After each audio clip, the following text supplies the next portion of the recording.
Hello everyone, welcome to our channel current and affairs. तो आज हम 11 नवंबर के करंट अफेयर डिस्कस करेंगे और उससे पहले कल के करंट अफेयर का क्विक रिवीजन लेंगे। तो कल का पहला क्वेश्चन था, किस राज्य सरकार ने हाल ही में प्रोजेक्ट डॉल्फिन को लागू करने का आदेश जारी किया? तो ये किया तमिलनाडु गवर्नमेंट ने। और प्रोजेक्ट डॉल्फिन ये स्टार्ट हुआ था 2021 में और तमिलनाडु के सीएम हैं M.K. स्टालिन और गवर्नर हैं R.N. रवि। किस संगठन ने औपचारिक रूप से शीत युद्ध सुरक्षा संधि को निलंबित कर दिया? तो ये कर दिया नेटो ने। नेटो की फुल फॉर्म है नॉन अटलांटिक ट्रीटी ऑर्गेनाइजेशन, जो बना था 4 अप्रैल 1949 को। हेडक्वार्टर है ब्रुसेल्स में और जिसके सेक्रेटरी जनरल हैं जेंस स्टोल्टनबर्ग, जो कि एक्स पीएम है नॉर्वे कंट्री के। राष्ट्रीय खेल 2023 में 200 पदकों के निशान को पार करने वाली पहली राज्य की टीम कौन सी बन गई? तो ये बन गई महाराष्ट्र और इसकी फाइनल टैली आ चुकी है। तो पहले नंबर पे रहा महाराष्ट्र, दूसरे पे रहा इंडियन सर्विसेज और तीसरे स्थान पे रहा हरियाणा। और महाराष्ट्र ने टोटल मेडल जीते 228, जिसमें से 80 गोल्ड थे और इंडियन सर्विसेज ने जीते 126 और जिसमें से 66 गोल्ड थे। और हरियाणा ने जीते टोटल 192, जिसमें से 62 गोल्ड थे। और ये चला था 26 अक्टूबर से लेके 9 नवंबर तक। और कहाँ पे हुआ ये? तो ये हुआ था गोवा में और 37th टाइम्स के नेशनल गेम्स चल रहे हैं ये। और टीम्स, कितनी टीमों ने भाग लिया? तो ये लिया 37 टीम्स ने भाग। और पहले पे रहा महाराष्ट्र और महाराष्ट्र ने सबसे ज़्यादा गोल्ड जीते हैं, तो इसको मिला है राजा भलिंद्रा अवार्ड्स। ये आपको याद रखना है, राजा भलिंद्रा अवार्ड्स किसको मिलता है? जिसको नेशनल गेम्स में सबसे ज़्यादा गोल्ड मिलते हैं। तो इस बार मिला है महाराष्ट्र की टीम को। और बेस्ट मेल एथलीट कौन रहा? तो ये रहा श्रीहरि नटराज। तो इसने जीते हैं 8 गोल्ड और ये हैं स्विमर। और बेस्ट फीमेल का अवार्ड किसको मिला? तो ये मिला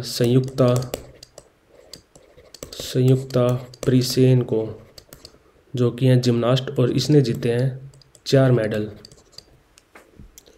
और इसका मस्कोट क्या था? तो इस बार का शुभंकर था मोघा। तो ये सब आपको याद रखना है।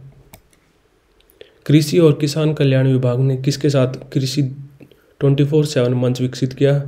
तो ये किया वाधवानी इंस्टीट्यूट के साथ, जो कि है मुंबई में।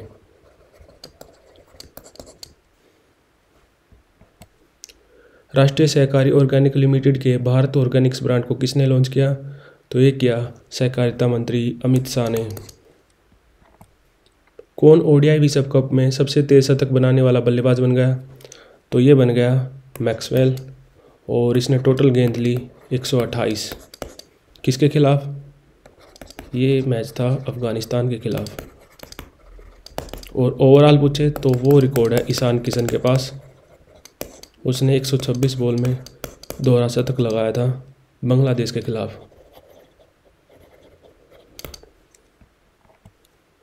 भारत और अमेरिका के बीच 2+2 विदेशी और रक्षा मंत्री स्तरीय वार्ता कहाँ आयोजित की जा रही है? तो ये की जा रही है नई दिल्ली में। किस खिलाड़ी ने लॉन टेनिस में पेरिस मास्टर खिताब जीता? तो ये जीता नोवाक जोकोविक ने, जो कि हैं सर्बिया के खिलाड़ी। तो बढ़ते हैं आज की वीडियो की तरफ। आज का पहला क्वेश्चन है, हाल ही में वोकल फॉर लोकल के विषय पर 5 दिवसीय उत्सव दिवाली उत्सव का उद्घाटन किसने किया? तो ये किया मनोज कुमार ने। और मनोज कुमार हैं चेयरपर्सन ऑफ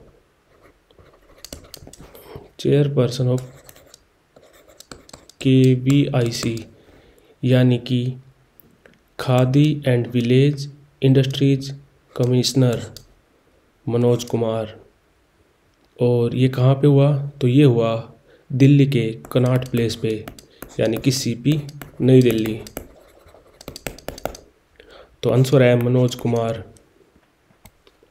जम्मू कश्मीर के कुपवाड़ा में शिवाजी महाराज की प्रतिमा का अनावरण किसने किया? तो ये किया महाराष्ट्र के सीएम एकनाथ शिंदे ने।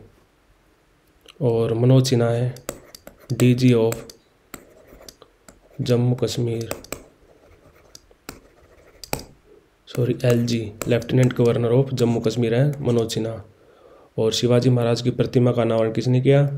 तो ये किया सीएम ऑफ महाराष्ट्र एकनाथ शिंदे ने। और कुपवाड़ा है एलओसी के पास, यानी कि लाइन ऑफ कंट्रोल, जो भारत और पाकिस्तान के बीच में है। किस शहर ने यूनेस्को द्वारा संगीत के शहर के रूप में नामित होने का गौरव अर्जित किया? तो ये किया ग्वालियर ने। और ग्वालियर है बर्थ प्लेस ऑफ तानसेन, जो कि अकबर के नौ रत्नों में से एक था। और बात करें अगर यूनेस्को की, तो यूनेस्को कब बना था? यूनेस्को बना था 16 नवंबर 1945 को। और इसके डीजी हैं ऑड्रे अजोल। और संगीत का शहर यानी कि सिटी ऑफ म्यूजिक, ये पहले एक शहर को नाम दिया था यूनेस्को ने 2015 में, वाराणसी को। और इस साल एक और नाम दिया है सिटी ऑफ लिटरेचर। किस शहर को? तो वो दिया था कोझिकोड को, जो कि है केरला में।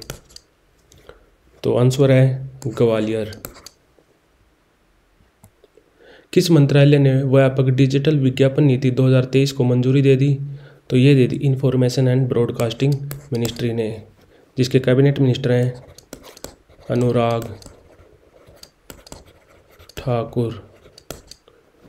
और ministry of sports and youth affairs, ये भी हैं अनुराग ठाकुर।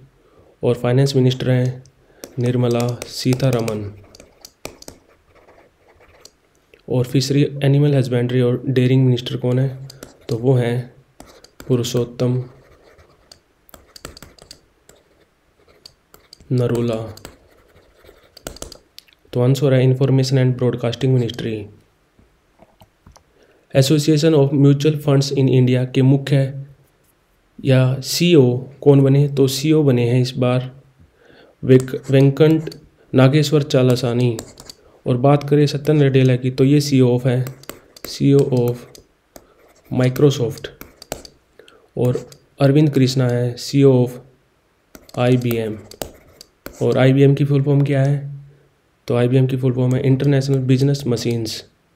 और सलील परेख हैं इन्फोसिस के सीईओ। तो association of mutual funds in India, इसके सीईओ बने हैं वेंकट नागेश्वर चालासानी। भारत अमेरिका रक्षा त्वरित प्रणाली यानी कि India US defence acceleration system, इसकी बैठक कहाँ पे हुई? तो ये हुई नई दिल्ली में। किसे नए मुख्य सूचना आयुक्त यानी कि चीफ इंफॉर्मेशन कमिश्नर के रूप में नियुक्त किया गया? तो ये किया गया हीरालाल समरिया को। और अगर बात करें प्रवीण कुमार श्रीवास्तव की, तो ये हैं हमारे सीवीसी मतलब सेंट्रल विजिलेंस कमिश्नर। और एन किशोर हैं हमारे फाइनेंस कमीशन के चेयरपर्सन। और तपन डेका हैं आईबी के डायरेक्टर। तो हमारे सीआईसी यानी कि चीफ इंफॉर्मेशन कमिश्नर बने हैं हीरालाल समरिया। WHO 2023 ग्लोबल टीबी रिपोर्ट्स के अनुसार किस देश में टीबी के सबसे ज़्यादा संख्या है, यानी कि सबसे ज़्यादा टीबी किस देश में है? तो ये है इंडिया में। और हम वर्ल्ड टीबी डे कब मनाते हैं? तो वर्ल्ड टीबी डे मनाते हैं हम हर साल 24 मार्च को। और इसका मेन कोज क्या है? तो बैक्टीरिया है बैक्टीरियम ट्यूबरकुलोसिस, जिसके कारण टीबी होता है। तो बैक्टीरिया का नाम है माइकोबैक्टीरियम ट्यूबरकुलोसिस और इसमें वैक्सीनेशन दी जाती है BCG, और एग्ज़ाम में इसकी फुल फॉर्म पूछी जाती है BCG की। तो BCG की फुल फॉर्म है बैसिलस कैलमेटे-ग्यूरीन। तो आंसर है इंडिया। तो like share subscribe. Thank you for watching current and affairs.